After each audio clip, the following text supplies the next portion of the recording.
Эми бул көкбөрү, бул oyun, бул спорт, бул уу. Her bir oyunda özü oyunculardan uğusu gelet, oyunculardan ilhamı gelet, oyunculardan da iyiliği olat. Hiçbir komanda, hiçbir sportçu utulbay жүргөндөрү бул аз.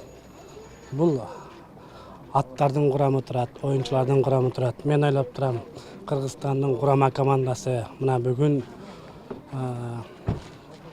Казакстандан көкпар дүйнөлүк чемпионатында бул биздин көкбөрүдөн өзгөчө, өзүнүн положениясы башка болгонуна карабай, өзүнүн чеберчилигин көрсөттү.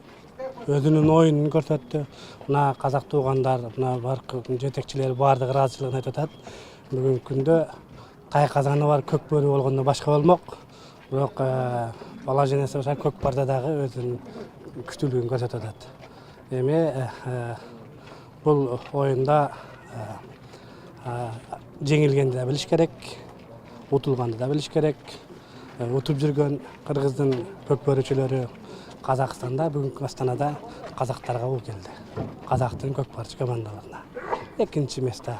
Максат местада эмес, максат оюнда, чеберчиликте, ушул оюнга катышкан өзүнчө жеңиш.